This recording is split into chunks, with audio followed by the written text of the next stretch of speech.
Welcome to the Rethreading Lives podcast. Today we're honored to introduce Tiffany Clark, a Jacksonville native and CEO of C5 Cleaning Solutions. Tiffany has a background in the Air Force, and her commitment to service and integrity shines through her work at her company to ensure families and businesses thrive in clean, safe environments. She is a devoted Duval County public school parent leader and advocate and has a passion for community empowerment. Today, we are going to delve into her inspiring journey of faith, service, and family values. Stay tuned for insights that will leave you inspired. Her story is one of carrying out the legacy of her grandmother. You'll get to hear what her grandmother instilled in her at a young age, how she carried that through her life, and how now at the age of 46, she's living into the fullness of the legacy of her grandmother. Tiffany shares honestly about her struggles and honestly about her wins.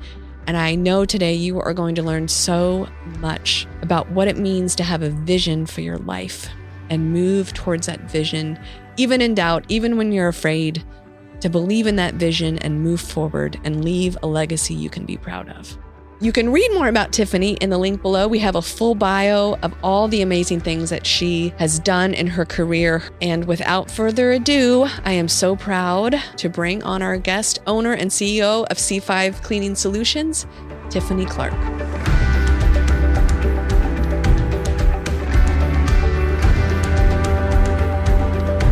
So, welcome to Rethreading Lives podcast, everybody. I am honored to introduce Tiffany Clark to you. She is a Jacksonville native and she runs her own company. She's CEO of C5 Cleaning Solutions, which I've already tried to hire her, and she has so much work that she doesn't want anymore.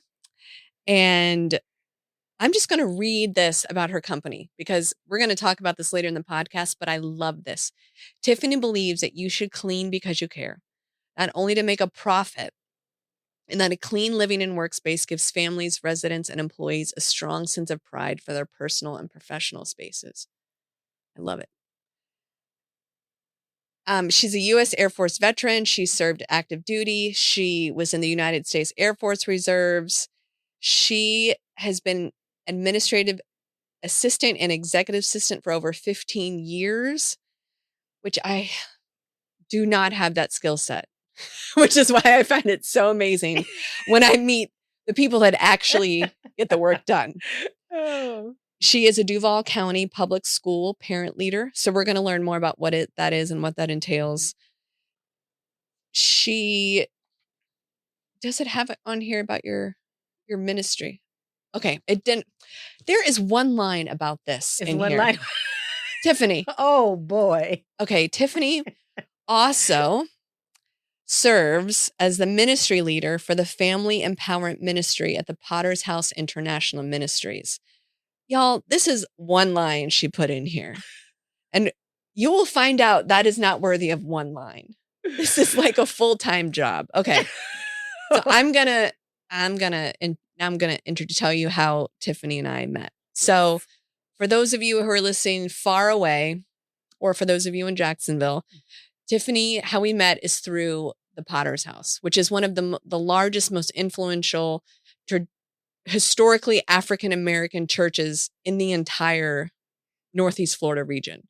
So very influential, like socially active, serving the community. And at Rethreaded, what we have been noticing is there is, in the world of human trafficking, there is a, I'm going to tell you mine and then maybe you tell your end how this works. Because God did this together. It was a God thing. We have been noticing the racial disparity in the world of human trafficking. So 50% of all human trafficking cases are women of color, women of color. Women who get access to services and actually make it to Rethreaded. So far, our history has been about 70%. And that's like across the board. Like if you look across the board. So there's half of the victims are Black, but not half are getting services. So we as an organization are like, what are we going to do with this? Right. Like, how are we going to conquer this? Right. And we formed a diversity and a diversity part of our board and like, how can we do this? So Exactly. we started internally, like, well, we need our staff to represent who we want to bring in. So that was like something internally we're working on. Then externally, we're like, let's reach out to the people on the ground and bring education and bring them into our community, and let's transform this injustice through relationship. Right. That's what we're thinking. So Travis Williams, who was on episode 12, I believe, of the podcast. Travis is a ministry leader at the Potter's House. At the Potter's House. And he had introduced me to some people, and nothing was working until at Rethreaded one day, we got a call on the phone, which was Tiffany. Oh, boy. Saying, hey, do you guys want to come teach human trafficking? Do some human trafficking training at the Potter's House? Right. So maybe you can tell on your end, how did you end up calling Rethreaded? Not by anything I did or anyone at Rethreaded did. No, you are absolutely right. It was nothing you did. However, it was something you did, you know. So how I ended up calling Rethreaded. So one of the things that I do as the ministry leader at the Potter's House, I love to train families. Like, I'm so into making sure families are empowered and equipped to do whatever it is that God has put them on this earth to do, as mom, dad, grandma, single mom, whatever.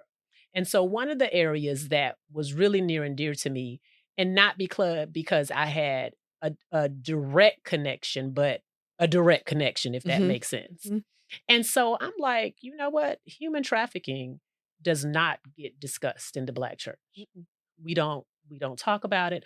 It doesn't get discussed in the Black home. And so it's time to have that discussion, like seriously have that discussion. And I had looked at a few other organizations, and then it just clicked. I'm like, I know somebody that knows somebody that knows somebody. I love it. First of all, like, are we name dropping here? You can name drop. You can name drop in here? Okay, so let me name drop. So I'm like, Lakeisha Bird. Oh. I remember when I saw her on this panel, and I'm like, that's the place. That is the organization. So I'm like, doop. Let me call, let me email, let me see what we can do so I can, find out if Rethreaded can come to the Potter's House.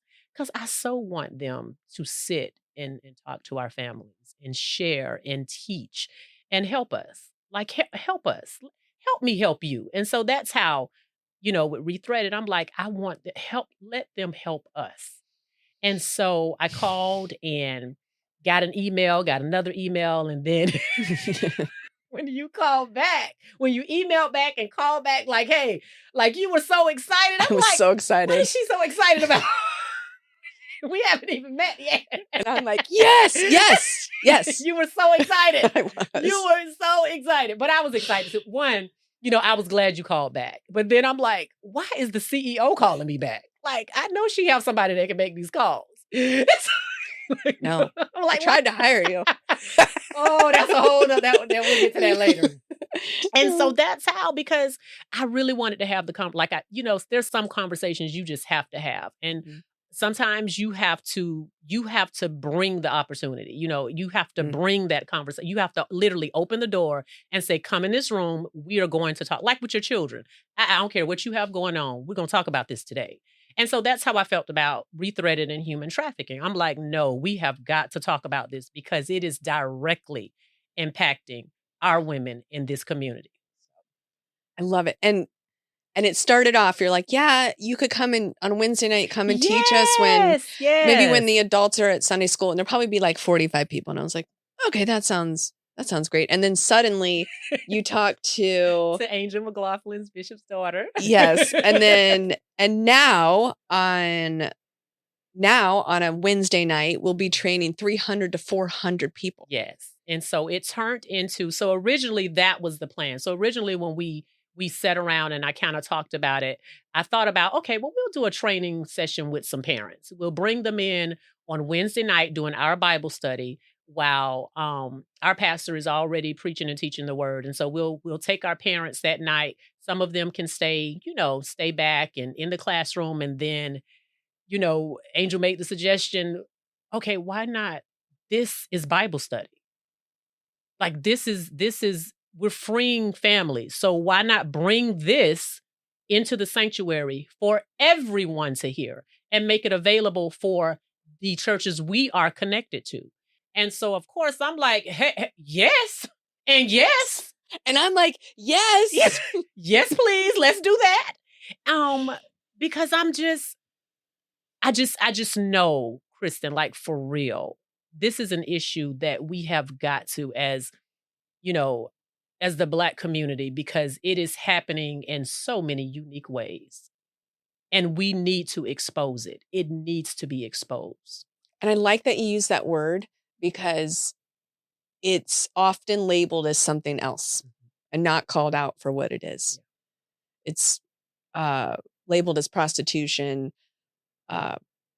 She's choosing this. Right. She's loose. like all the things right. get wrapped up in it. Exactly. And if we can just expose, I love that because that's what's happening in the world now.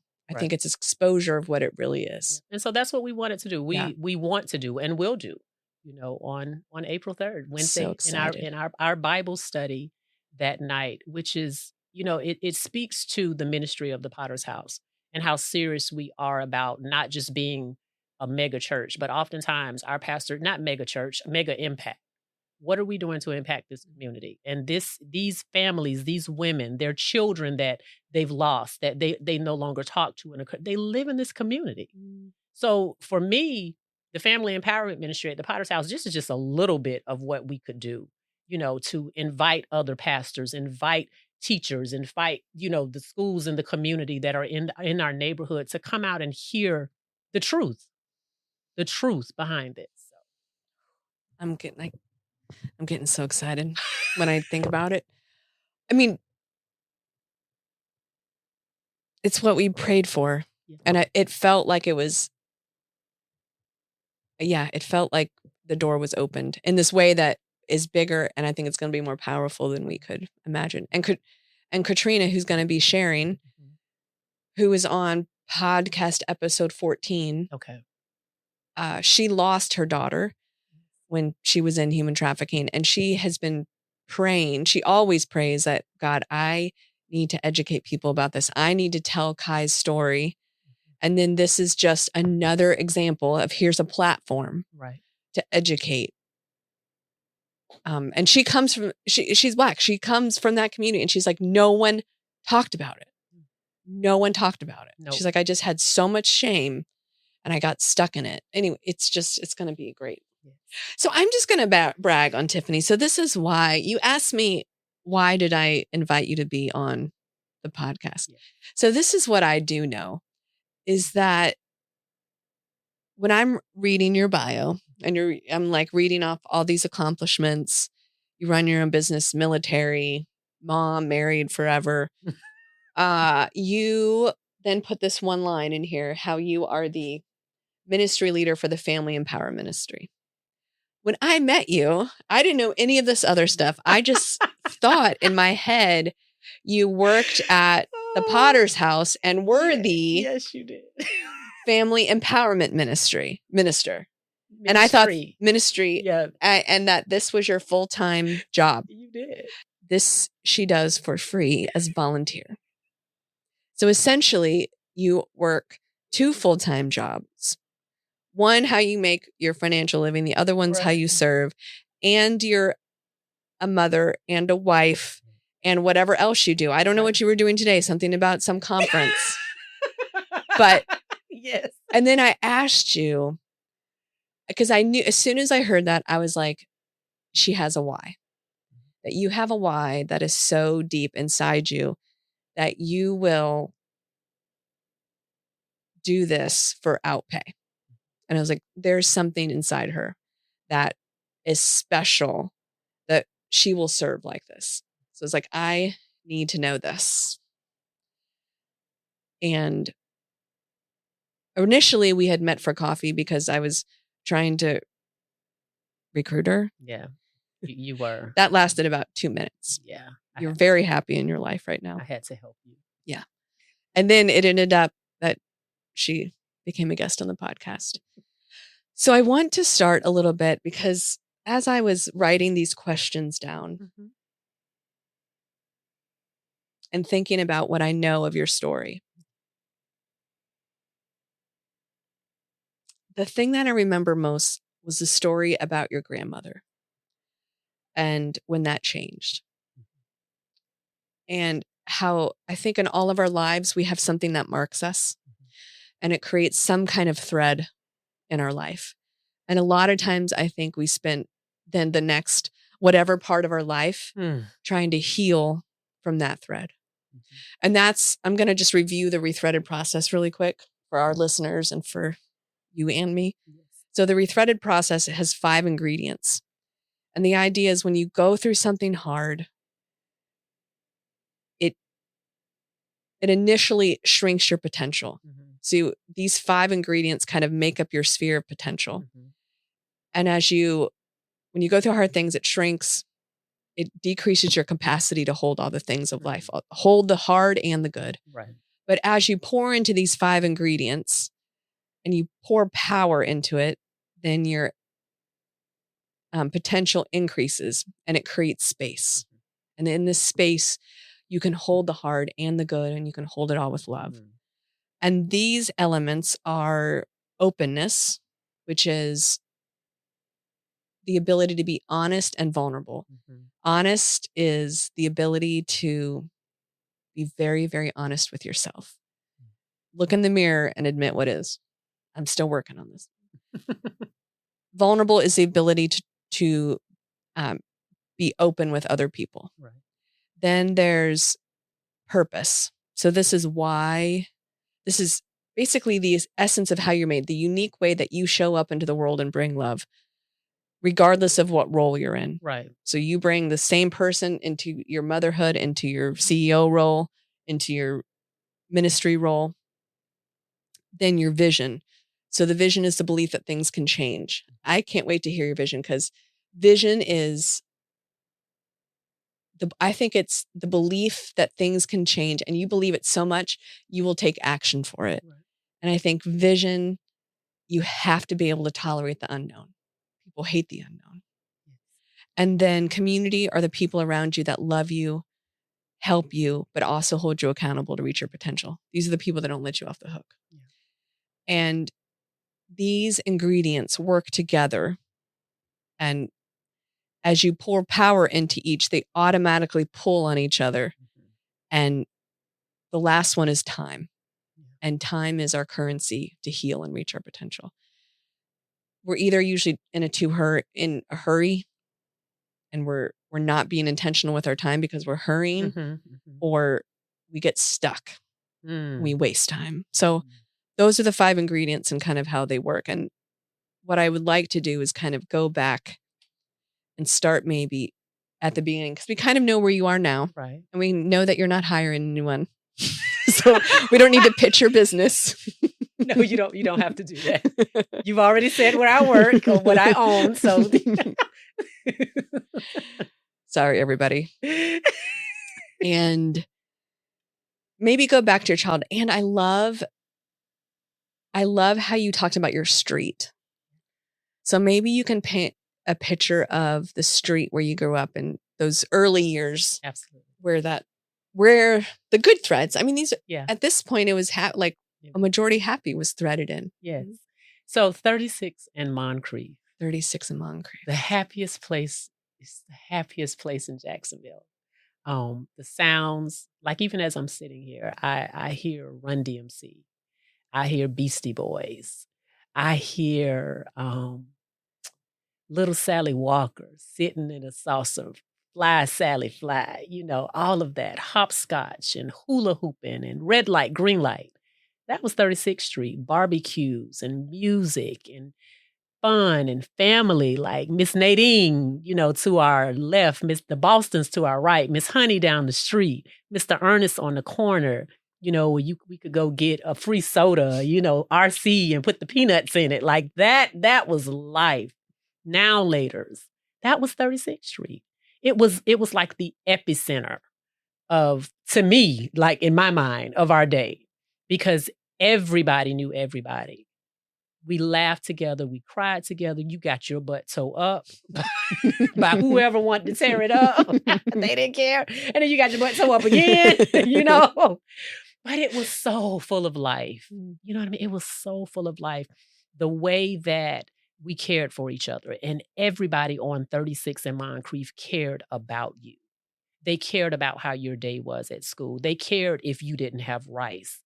They cared if they could bring the chicken, you know, if you had the rice and they had the chicken. So we all could eat chicken and rice that night. You know, that's what they cared about. It was like you had community built into you at an early age. Very early. I, as a child, I did not know what it was like not to have a village because I was born into it. I was born into the village of 36 and Moncrief. So I didn't know what it was like not to have people that weren't your relatives care for you and care about you. Because you can care about me and do nothing for me. But the individuals on 36th Street, they cared for you and they cared about you. And so when one hurt, we all hurt. When one laughed, we all laughed. Because we were family, period. And then, you know, to watch the older women, like mighty to me. Like, you know, I love Michelle Obama, but honey, when I tell you, she have nothing on Miss Nadine and Miss Boston. Miss Nadine. And who? And Miss Boston. And Miss Boston. And Miss Honey. And Miss Honey. Okay. And Miss Edna Benefield, which my grandma, Miss Edna. Miss Edna. And so my story truly begins. And they were all friends? All friends. All friends. Raising their children and grandchildren. And my grandmother, she was a woman on that street that, you know, before my grandmother gave her life to Jesus Christ, she had a very colorful background. So she ran numbers, she gambled, she made moonshine. She was like all things. She needed to know Jesus. So Jesus needed to give grandma. Jesus really needed to capture grandma because she was nothing to play with now. She was nothing to play with. But the one thing about her, even as someone who was not a believer, there was like a code. You know, there was like a code. You don't lie. You don't cheat. Mean what you say what you mean. You know? And that was the street. Like we didn't mistreat anybody. That was the whole code on the street. Yeah, you don't. You don't come into this neighborhood and take advantage of us. You don't come into this neighborhood with all that foolishness. Okay, you go on 33rd or something with that, but not 36. Not on 36 in Moncrief. You know, and it really was. It was like a code. And my grandmother, because we were at the very beginning of 36 in Moncrief, you had to pass two houses. The one on the corner, which was Miss Mary Helen, the Bostons, and Miss Edna, my grandmother. So if Mary Helen's grandmother didn't get you, the Bostons would get you, but Edna definitely was going to get you. So you just didn't come on that street. And I just remember her being so loving. She really was. She loved you. She gave. My grandmother gave herself to that community. I mean, she gave herself and could probably only read on a third grade level, you know? Yeah. But when I tell you, she poured everything into every child, every adult, not just us, her grandchildren. You know, she meant so much to the families on that street because she gave. And so when she did, I met the saved grandma, the saved and Holy Ghost filled grandma. I didn't know I didn't know grandma. I didn't know Edna. Probably didn't want to know her then. But so I got to experience life with this woman who loved the Lord more than, oh my gosh, it was beautiful. Like you ever watch somebody in worship, just unadulterated. Like they don't care what you think. And they're just in the presence of, like my grandmother didn't give a flip what you thought. Her faith, her love for Christ, and her love for people. And it sounds like your grandma was consistent in it all. It's not like she was going into worship and then do something else, but she was consistently with love. She modeled this in front of me, which unfortunately is lacking a lot of times in our Christian community. But she modeled holiness. She modeled righteousness. She modeled peace. So when things were chaotic, she would, oh my gosh, what are we going to do? Oh, no. No, I trust God. And she would say, I trust God. He will work it out. And so imagine as a child watching this, not quite sure what all that means, but I watched her navigate through life as this mighty woman. Like she was mighty to me. Her voice was mighty. Her eyes were mighty to me. And so watching her interact with people when people would come to our house for food or for clothes, and somebody's child needed clothes for school, and she would go into a room in the house, and she would have bags of things. And what size does your baby wear? What shoe size is your baby? Let me fix some biscuits. Give me a second, I'll bake a cake. So-and-so baby is in the hospital, so give me a second. Tiffany, go run this down the street. Tiffany, go take this down the street. And that's how I grew up. That's what I knew. That's what I saw. It wasn't something somebody told me or I read or I saw on some Lifetime special or Netflix and chill. I lived community, like for real, for real. And it's like that. It's like the sense of being safe. Yeah. And I did. Yeah. Like I didn't feel unsafe on that street growing up. Tucked in. We slept with, like, during the summertime, because one thing, she was so old fashioned. Like, she didn't have AC. Ooh! Like, I don't know what was up with that. Ooh. Why this woman did not have air conditioning. Because by this time, I'm like, you can get central heating there, Miss Edna, but she didn't. So we had a lot of fans. Crazy. I'm telling you, that's crazy. But the front door would be open. We had a screened-in porch. Windows open, fans on. She had no concern that somebody was coming in that house. No concern that somebody was going to roll up in there and do anything. And I truly believe that the hand of God was so on 36th Street that we were so shielded and protected. We were safe. You just said we were safe. We were when I say safe in his arms, safe in his arms. And because of the men and women on that street they truly believe that.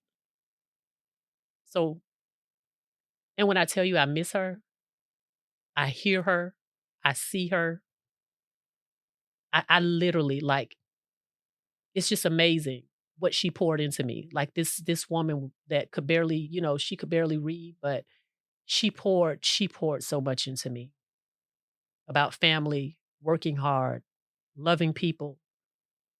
That was important to her. That I cared about people.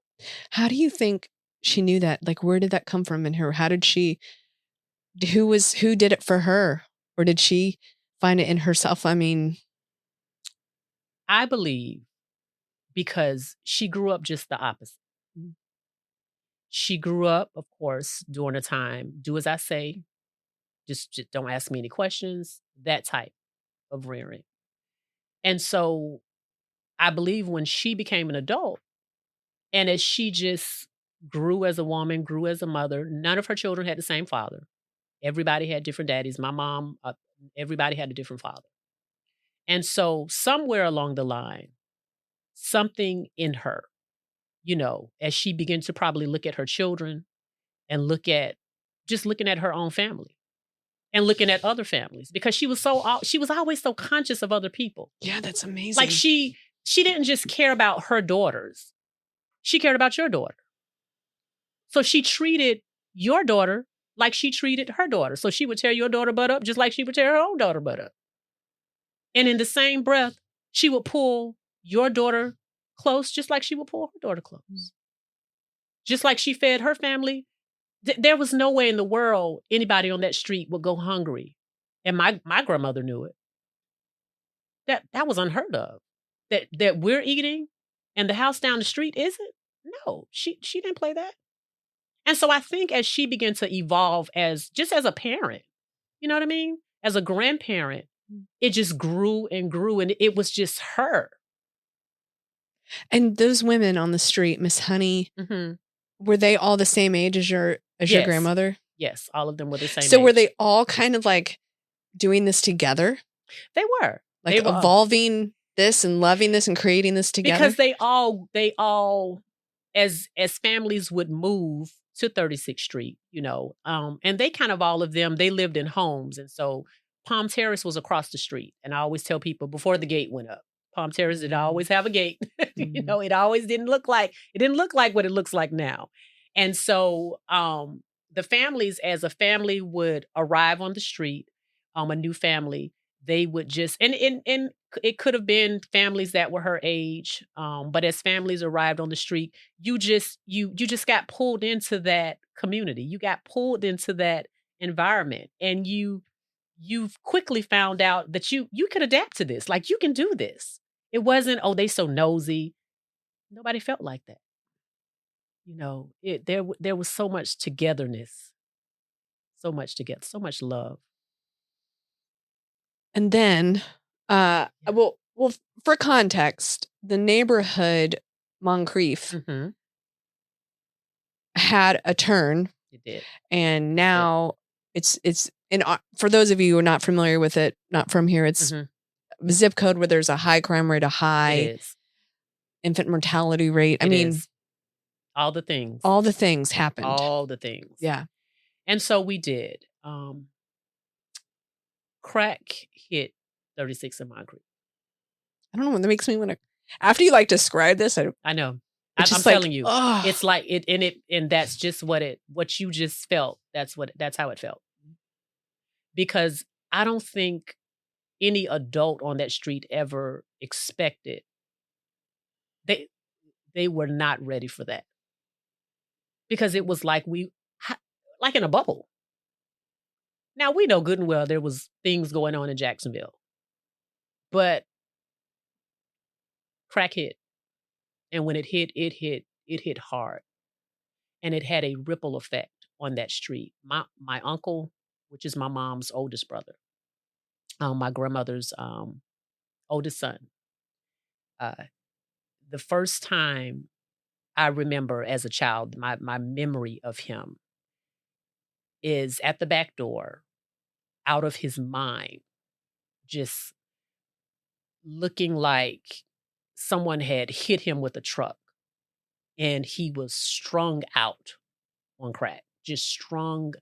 And I remember him coming to the back door, and I was in the bed, and I remember grandmother going to the back door and opening the door and giving him something to eat. And he left, and he would be gone for months. And when we see him again, smelling like urine, just off. Oh, that's the smell. Awful. And then I remember Miss Nadine's son. I remember when and it just went down the street. And it was almost unreal watching. Like, I like, in my mind, I remember these men, you know, who were like older brothers to us, and they just got a taste, got a whiff, and got addicted. And so on that street, the crime rate, you started hearing bullets. Palm Terrace was turned inside out. Inside out. And I remember as a child, like, what in the world? What happened? One dose. One hit. Don't know who brought it to the street. Don't know if a teenager went out. I have no clue. But I do remember when it hit us. What did it do to your grandma and Miss Honey? And so, oddly enough,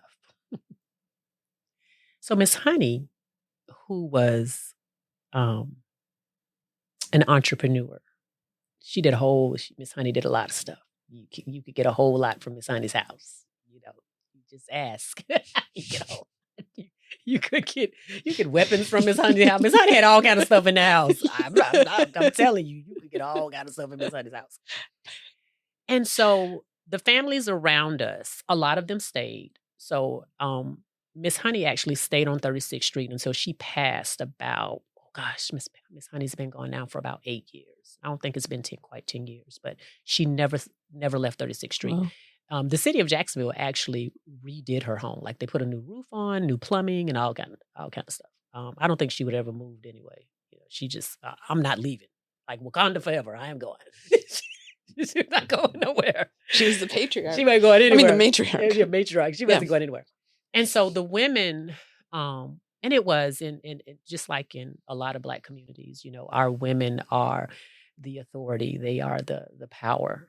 And so as this began to take form on our street in so many different ways with our families and destroying families, because that's pretty much what happened. The community deteriorated. Oh, there's your why. It did. It. And so, but Miss Edna, she remained, and this is very true. My grandmother was not moved. Didn't move her. It didn't shake her. And she did not move off that street. When individuals began to break in homes, no one ever broke in my grandmother's house. When people's houses were getting bullets, not one bullet ever went into my grandmother's house. She began to, and I was like on a crusade. So she would come out of the house, and I remember this, and she would go to the corner of 36 and Moncrief, and she would share the gospel. She got very intentional about people coming to know Jesus Christ. Almost, I'm like, okay, like you need to calm down. I got friends. You like a mad woman. You're embarrassing me. But she would, because her faith, her faith in Christ, that was her foundation, and she didn't care crack or whatever was not going to shake it or move her. And so she began to, and I made my mom talk about this to this day. She would walk up and down 36th Street praying, just praying for the families. She'd go on the corner, used to be a cleaners on the corner, and she would stand on that corner and just pray and just cry out to God for 36 and Moncrief. And then one day coming home, she was in her car. One day she came home. And I wasn't there, but she was driving. And one of the neighbors, when they told us this, she passed the house. Like, why, Miss Edna, where's she going? Why is she pulling up in her driveway? And she didn't get out the car. So, of course, finally somebody walks over to the car, and she's slumped over. She's had a heart attack. She has died. Oh my gosh. She has died. How old was she?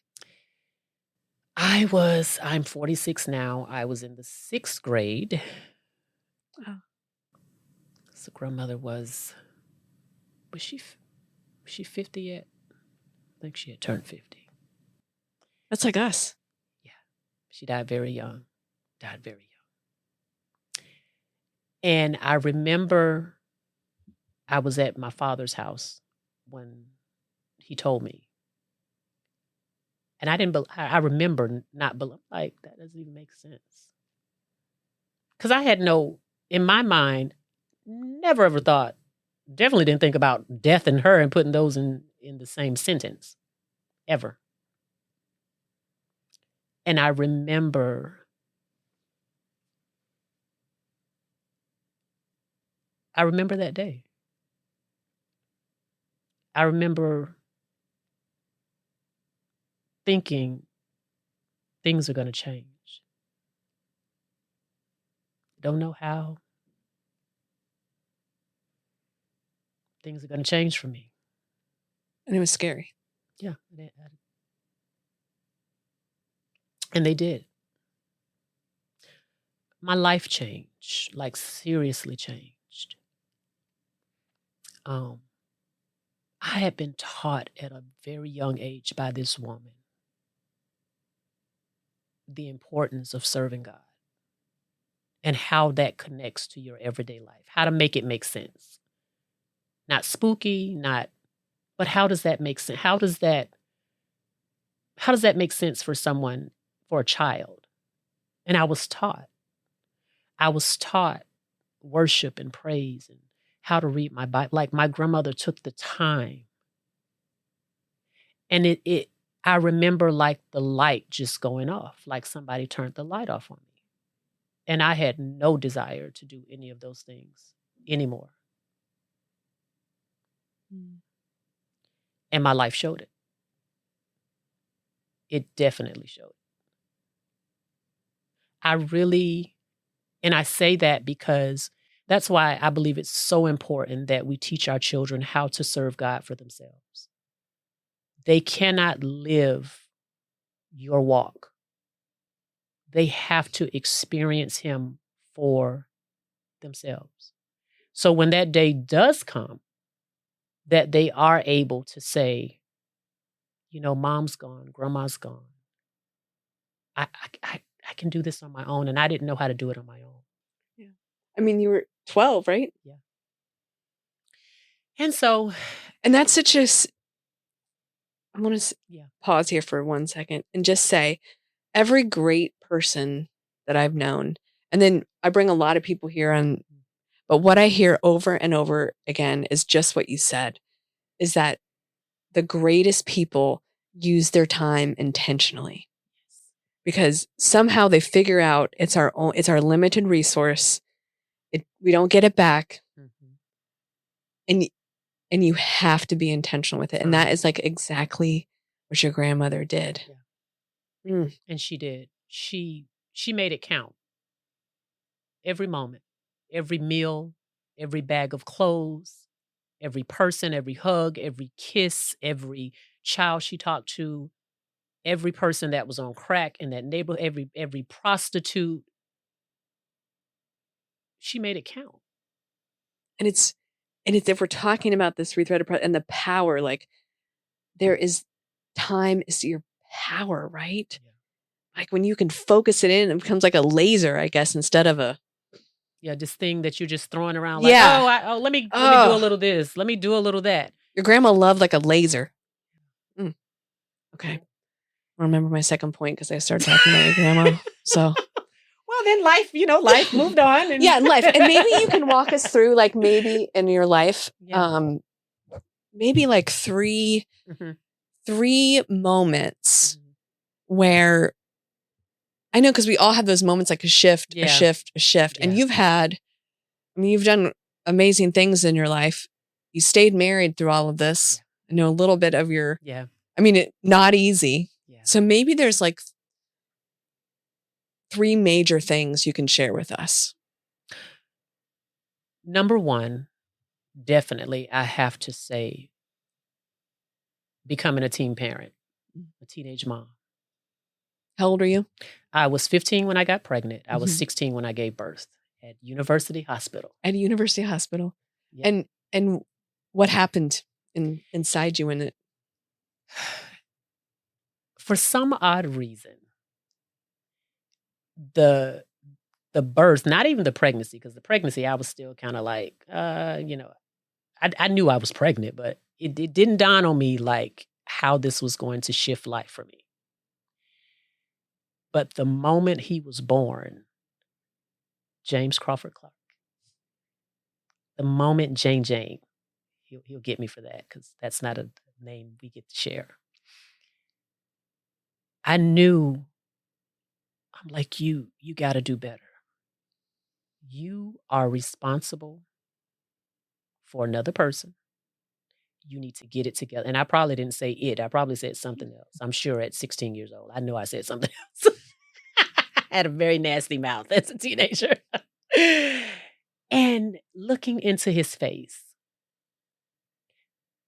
my husband at the time, my boyfriend at the time, James's father, who I've now been married to for 28 years, he sold drugs. And so a year after, and this is fast forward, a year after James was born, my husband went to jail in Quincy, Florida, and he was gone for a while. And during that time, I remember thinking, okay, like you got to just like what are you guys doing? And shortly after, I did get married in high school. I got married in high school. I did. I was at Rains High School, doing a dual enrollment. And I know they still do this. I was doing a dual enrollment at Rains and at A. Philip Randolph. And kind of just looking at my life and saying, okay, what do you want? Like, what do you want, Tiffany? What do you want? You want marriage, you want a child, and you want to stay in Jacksonville? Like, what is it that you want? And not only that, what are you trying to leave behind? What do you want to be remembered for? You just had a baby, and like, what else? And so that would be the first thing. So it sounds like at that moment, you started to form a vision for your life. I did. I did. My mom had never married any of our fathers. So there's 5 of us. And so the one thing that I knew I wanted to do and not be, like, I don't want to be a baby mama. I don't want to be your baby mama. So either you marry me or you just, like, you can get him on every other weekend on Christmas and Thanksgiving, but I'm not going, I don't want to be a baby mama. In high school, so we get married. I'm 18 years old. And then in my mind, I'm like, okay, child, husband, need a career. Let's go.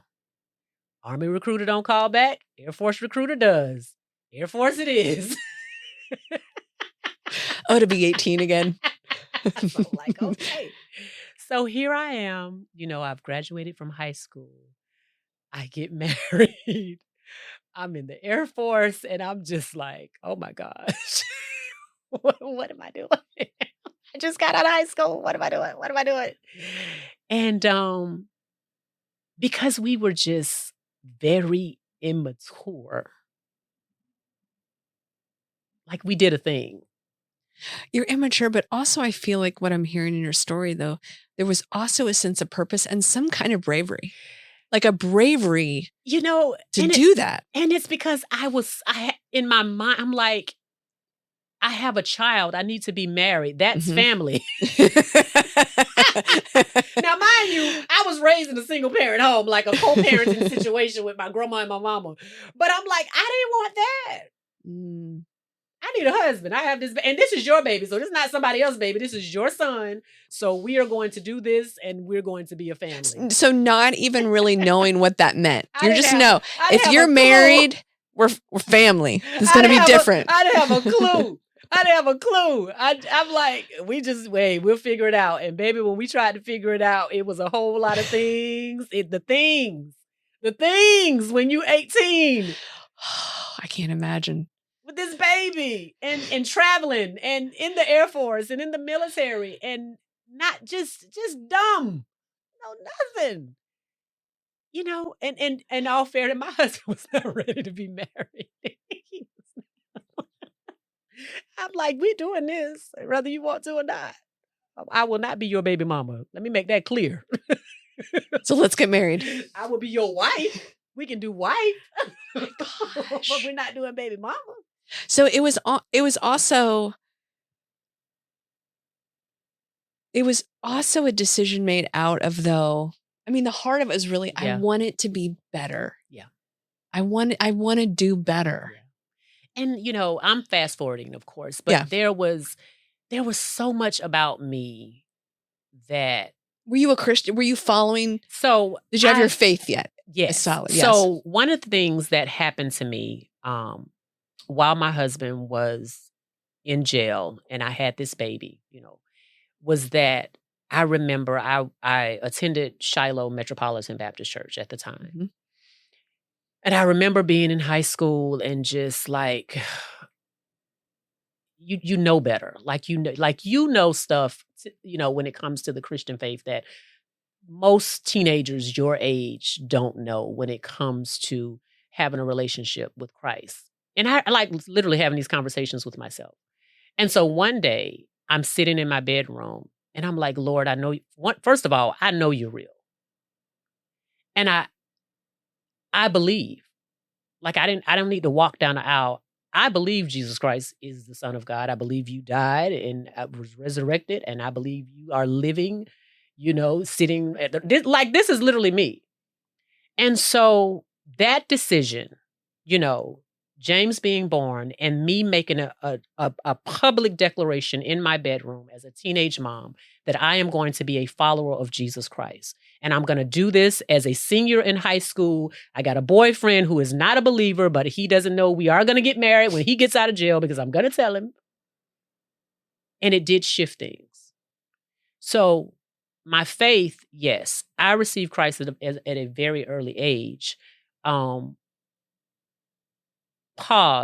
I wasn't discipled very well, so I had a lot of humps and bumps in the road. But I did. And so as we begin to kind of navigate through life together, James and I, with our new baby, my Air Force career, I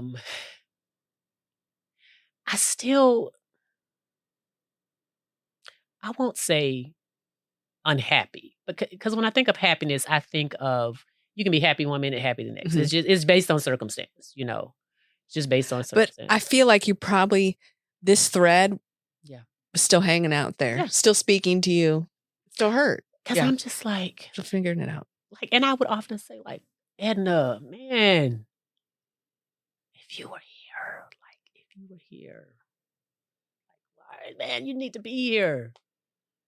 You need to be here. And so as life began to move on, Kristen, as it does, I just knew family, the things that I had been taught. I'm like, what am I going to do with that? Why would she show me that? Like, why would she take the time? Like, why did I grow up on that? I could have grown up anywhere, but why? And why did I see both extremes? Like, I saw both extremes. Like a good swimmer that, you swimming with dolphins and then you drown. And everybody's like, how did he drown? It was like both extremes. And I lived both of those. And so as my life went on, I wanted to know, like, what's the connection to this? Like, what is Edna and marriage and, this baby, what am I supposed to do with this? And so as my life began to move on and I, things kind of shifted, I eventually did get out of the military. And I got out because my husband was stationed in Virginia. I was overseas. And it was just, it really was difficult. He was in the Navy. So it was extremely difficult for us to be stationed together. That, it's really unheard of. And I could have stayed in, but I got tired of kind of fighting the red tape of us trying to stay in the same spot. And so I eventually did get out. Life be lifing. That's one thing about life. Life continues to life. No matter what. I don't care what your age is. It just lifes. Life be lifing. And so I did. I did eventually get out of the military. And by this time, now 3 children later, James and then Jeremiah and then Danielle. And got an opportunity, and this is kind of one of the things I would say is very significant, at least for me. When I came to the Potter's house, at a time when my marriage was just toe up from the straight flow up. Like, just, it was really bad. It was just really bad. And I had never heard of the Potter's house. Lived in Jacksonville all my life, never heard of it. Had, left, went overseas, never heard of it. So when we eventually moved back here, I wasn't, I was backslidden and wasn't going to church or anything. Just kind of like, I'll get to that, hopefully.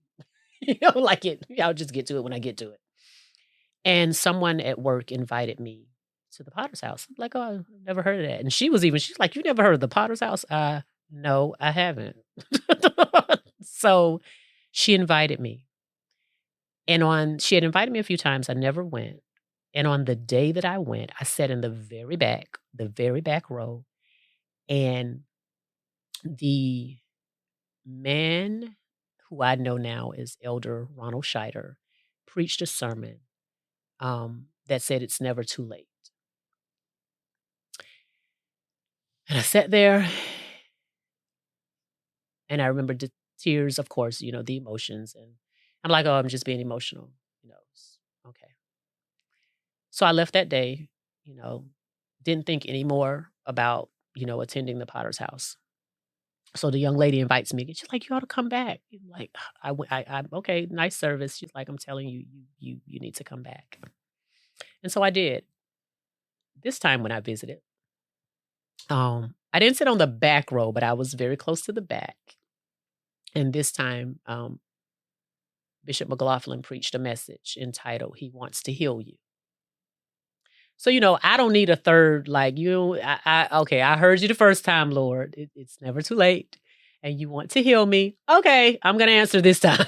I'm going to answer your text this time. And so I remember getting up. What did you just say? I'm going to answer your text message this time. You know how we do. We ignore text Yeah, we message. ignored. Oh, yeah. We ignore, baby. I'll ignore your text message. And you won't know I read it either because I got you will not know that it's been read. Or delivered, for that matter. So I do. So I make my way down. You make your way down. And that starts another journey, of me making a decision. Okay, God. So much has happened in this little thing called life. And while at the Potter's house, and this is really important to me, because while at the Potter's house, when I got there, I was in such a funk. Oh my gosh. It was the idea that my marriage was just the way it was. It was. I was at a point where I'm like, oh, see, if we had not gotten married so early, this is, if I had just went on and went in another route, and I was too young to marry you, and I did, and look where we are now. You were stuck. And I felt that way. I did. I honestly did. I felt like, oh God, I just can't, like, how do I get out of this? I don't want, and I realized I don't want, this is not what I want. Like, I seriously. And so I remember I needed to, at the Potter's house, we have ministry development. So we have new members classes, discipleship classes, evangelism classes. We have financial peace classes that new members go through. And I just need to pause it for 1 second. Yes. And say this to the audience, because I feel like there's probably people listening who have been in their marriage, Yes, and been at a place where they're stuck in the blame and shame. They're stuck in the years of history. They're stuck in the pain. They're stuck in regret. And I just want viewers I just want to make sure we acknowledge that and acknowledge our listeners that, like but that's it's that's real. good. It's real. Mm-hmm. And for someone to say that, oh, that'll pass, or right, it's just new marriage. It's just a 10-year hump. It's just no, there are people like Tiffany who really do feel, and it's painful. You feel it. It's a weight. You carry it. You carry it when you get up and go to work, when you're getting your children ready for school. It is a real emotion, a real pain. And so I'm glad that you acknowledge that, because oftentimes in marriage, we won't say what we're really feeling. Let me be, not that we want to disrespect our spouses, but you want to be so respectful, and you want to be so, I don't want to hurt your feelings. And sometimes sometimes the things that we never say need to be said. I'm hurting and I don't want this. Honest and vulnerability. Yeah. Honesty and vulnerability. And I know it hurts for you to hear that. It hurts for me to say that, but I'm hurting in my marriage. And so that's where I was. So when I got to the Potter's house, that's where I was. And I had 3 children. And so I joined the Helps Ministry, which is a ministry that does a number of things from cleaning to repairs. And so every Saturday, I would go up to the Potter's house with my 3 children and we would clean, which was my therapy because Black people don't go to therapists. We find other ways to deal with our pain. So that was my therapy because I was not going to anybody to tell them how, no, that's not your business. Y'all know I know what I'm talking about.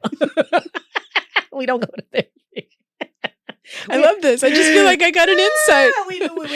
We handle things like resilient. Maybe I know how to deal with that. And so I would go every Saturday.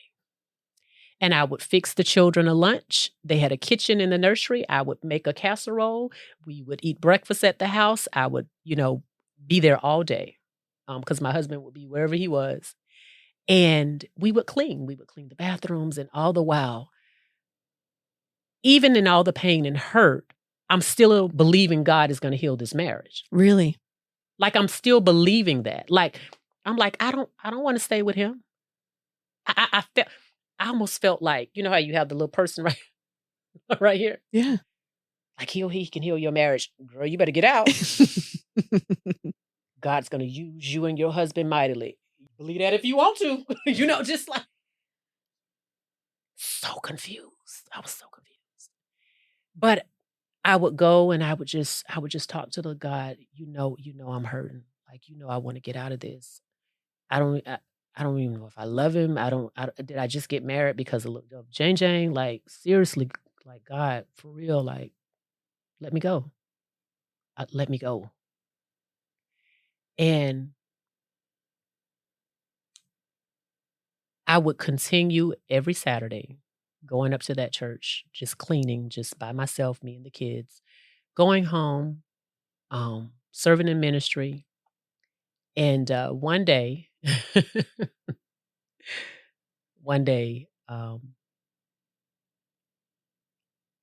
I guess, epiphany of, okay, so marriage is supposed to reflect what? Who? It's a picture of Christ. It's a picture of his church. And I'm like, but that's not what I have. That is not what I have. So how do I get that? If now I feel like I never had that, right? So I continued to serve in ministry. And one day I made it, I literally had to make a decision. So if you're going to stay, then you're going to have to give this your all. When Edna was on that street and crack hit, she could have moved at any time she wanted. You talk about your grandma, you talk about all these things. She didn't have to stay on 36th Street. She could have went anywhere she wanted. And she fought to the very end. And so I stayed. And I fought for my marriage. And that's not to say, let me be crystal clear, that I didn't have to keep fighting for my marriage. Because there were other things. But I made a decision to fight. And from the thread of your grandmother. Yeah. I saw this woman fight for her community. I saw her fight for the crackheads and fight for the divorce and fight for the baby. Like, I saw this. This was modeled in front of me. And so everywhere I went, I remember while at the Potter's house, I met someone. And I don't know if she'll ever, she'll get a chance to listen to this, but I met a woman named Brenda Tate. And I'm such a North Side girl, so I'm a little rough around the edges in so many ways. And Brenda she was like Michelle Obama and she's like the Black Princess Diana. When she hears it, she's gonna crack up. But she was so gosh, you're like perfect. Who are your mom and daddy? But this woman, she taught me so much. I remember people asking her, even at church, like, who is that girl that you are always with? Who is she? And she literally pulled me into her womb. She was, and I literally, that's what I felt like. I felt like she was carrying me. Yeah. And she was Bishop McLaughlin's assistant, his executive assistant. So you can imagine managing the daily life of somebody like him who's larger than life. Like, yet she grabbed me by my hand and she's like, I can help you. I can help you, and I'm going to help you. And we formed a very unlikely friendship. But this woman poured so much into it, even when I think about the time she took, and all I could think about again, I'm like, Grandma. Yeah. And then it didn't end with her. I remember, even in high school, I remember Miss Christine McNair, who was my teacher in the teen parent program at A. Philip Randolph, that for the first time, that teen parent program at the Northside Skills Center was a pilot program, because back then we had Beulah Bill, which is where all of the pregnant girls went. And so the district decided to start another pilot program for teen moms. And they put it over at A. Philip Randolph Northside Skills Center. And so Christine McNair was our instructor, and she had all these pregnant teenagers. You can't even imagine. But the way she was mom, grandma, business coach, life coach. And so I have, and to your question, the significant moments. So, the birth of my child, I would definitely say when I decided that I was going to live for Christ, and even with all the humps and bumps and all of that, but the people along the way, Christine McNair, Brenda Tate, and Adam Kirk. So I worked and I did. I've been on some very high profile, high functioning teams. And so one job that I had that was awesome was at Southeastern Grocers. And I worked in the marketing and comms and PR, and got to do some really cool stuff. And my boss was Adam Kirk. And Adam Kirk was the vice president of local marketing. He was from the UK, an Englishman. And Adam, much like Brenda, who didn't know much about really the community of Jacksonville, but he was a consultant coming back and forth literally from the UK, and then he got hired full time. And when he got hired full time and they needed an executive assistant, I just happened to see the posting at didn't know anything about Southeastern Grocers. And so they are the parent company for Winn-Dixie, Fresco y Mas, Harvey's, and Bilo. And so I get this position on his team as his executive assistant. And we formed this bond. Everywhere he went, he took me. I'm talking about $1 million contracts, but if he was in the room, I would be in a corner somewhere, but I was in the room. He taught me business. He taught me how to negotiate contracts, like the things this man exposed me to. This little girl from 36 in Moncrief, the trust this man had, this Englishman from the UK. It was unreal. The things I got to touch because he said I could and he believed I could. And so when I think about people like Adam Kirk, right? Brenda Tate, Christine McNair. And I know I haven't said it to somebody, why is she not mentioning her parents?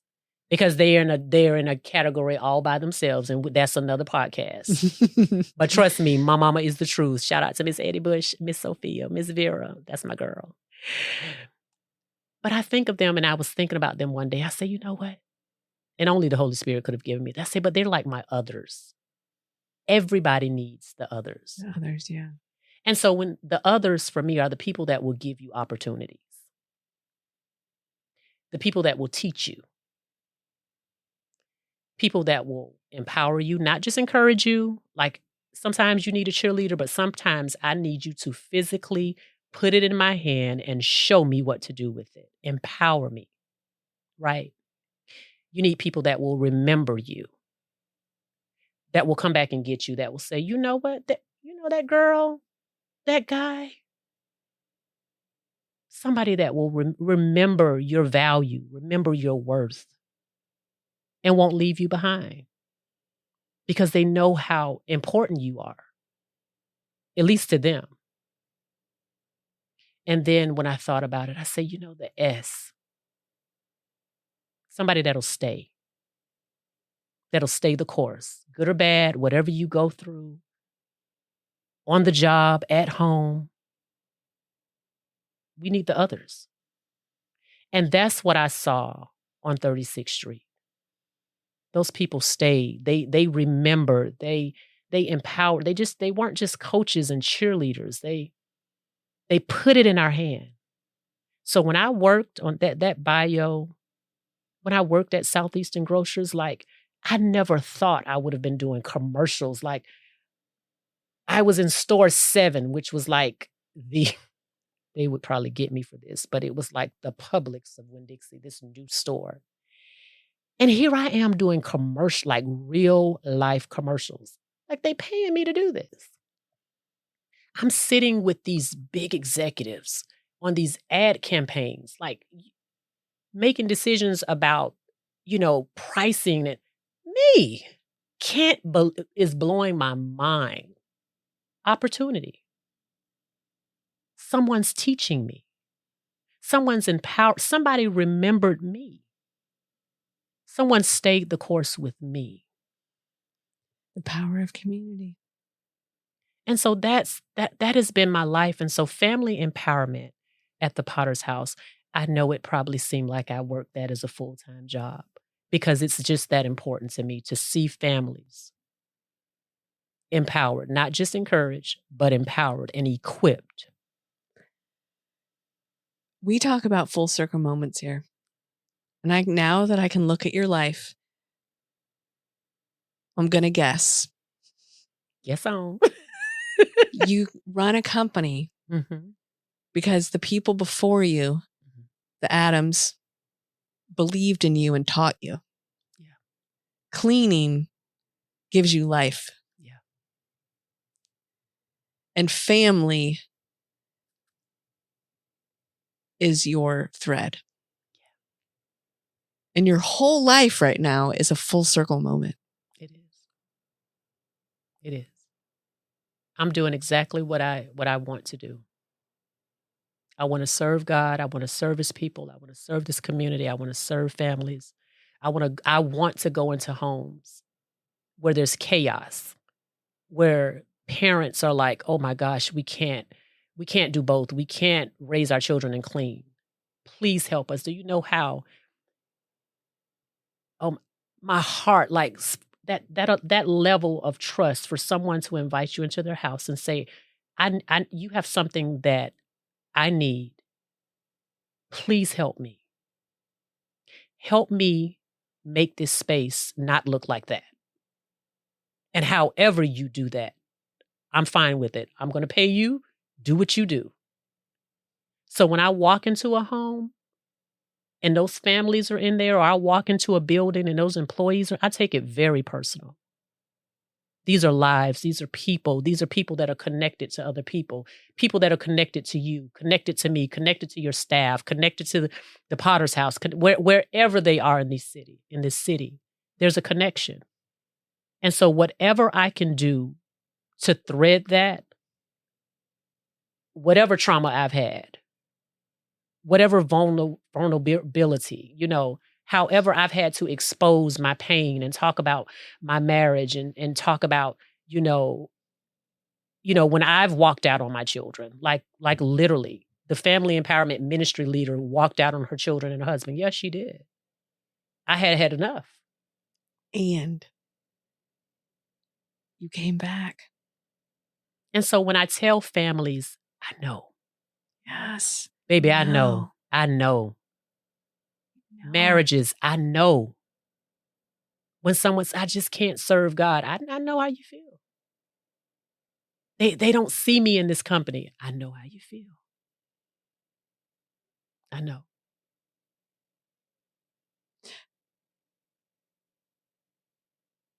I think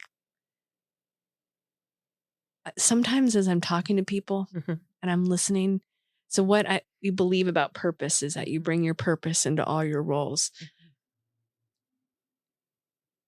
I feel like your grandmother created in you the gift of structure that brings safety. Mhm. And if I look at your life, you are now a creator of structure that gives safety for families, for your family. It's such a beautiful purpose. Yeah. And so that probably can lead into Duval County Public Schools and what apparently Good. is. And then we'll ask the closing question. Yes, that's okay. a segue. That's a good segue. So, as we all know, people are always people. The people. Who are the people? The days. Who are the days? That's like saying, who is they? Parental involvement is such a hot topic. When it comes to crime and like where are the parents? How if the parents were more involved, if they did this and did this and did this. And one thing that I often tell organizations and schools, and no matter you don't get parent involvement without active parent engagement. So how are you engaging families, or how are you doing that? What's your engagement? And that was always my first question. The parents aren't involved. Are you engaged? Now show me how you're doing that.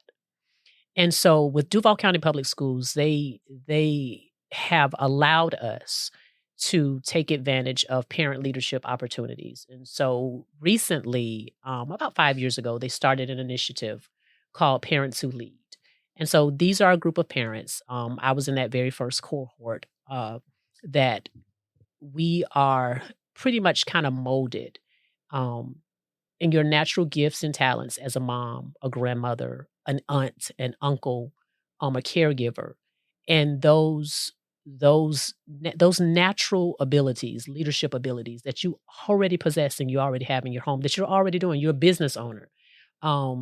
You're your son's coach. You're a grandmother. You're an aunt. You're TT. You're auntie. You're a godmother, and so it teaches families how to advocate for other families and how to do that on a national level, how to do that on a local level, right here in Jacksonville. And so the parent leadership role with Duval County Public Schools is very near and dear to a lot of people because it allows them to pull from a group of parents that can represent the district and represent the community in various ways, whether it's at Kids Hope Alliance, or maybe you need parents to speak at an event, or you just need a parent to sit in and hear another point of view.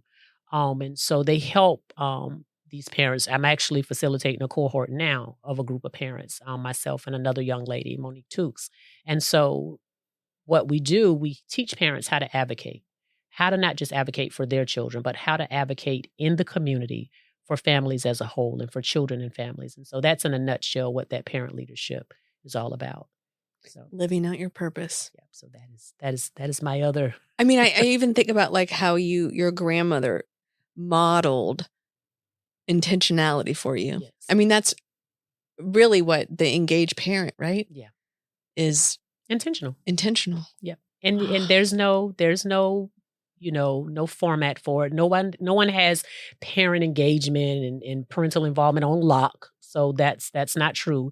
You do what you can with the resources that you have and the space that you have. So as a parent, if engaged for you is, hey, I'm going to check in and send an email, every quarter or every month just to check, fine. That's an engaged parent. The engaged parent is not the parent, or not always the parent, that's at every school advisory council meeting or PTA meeting or on every field trip. We have to, just like in our community, we take the individuals that make up our community, and those individuals, we're able to to use the resources that they have, what they bring to the table. So a lot of our parents, they have what they bring to the table, just like in any community. What do you bring to the table? Okay, let's see what we can do with that. It's giving a chance for people to live out their purpose. Yep. Oh, it's so good. Okay. I have one last question for you. Okay. You shared a lot of things and practical things. And I think a lot of people will be able to relate to you. So our listeners, what is your final word? What do you want to leave them with? It's a good question. I'm glad this isn't scripted. So just so y'all know, it's not scripted. It's not scripted. What do I want to leave your listeners with? Believe you can. Believe you can get out. Believe you can go on.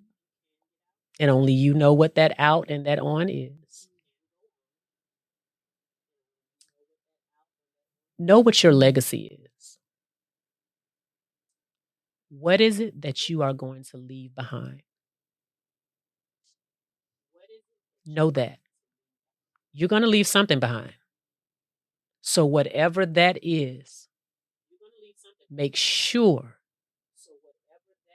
that it's what you want, that you want to be remembered for. Whether it's love, compassion, patience, not those tangible things, those things you can't buy. So look at your life. How do I want to be remembered? And I'm just going to speak over you that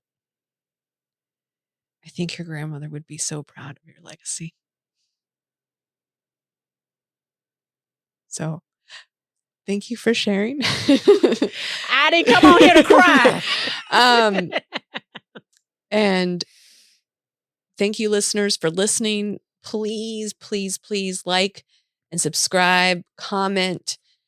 If you have questions for Tiffany, you can leave them in the comments. We will be doing training. Probably our training will be complete probably by the time you hear this. So maybe we can do an update to see how it went. And check out rethreaded.com. And that's all. And thank you for listening. Thank you for being part of our community. Thank you, Tiffany. Thank you.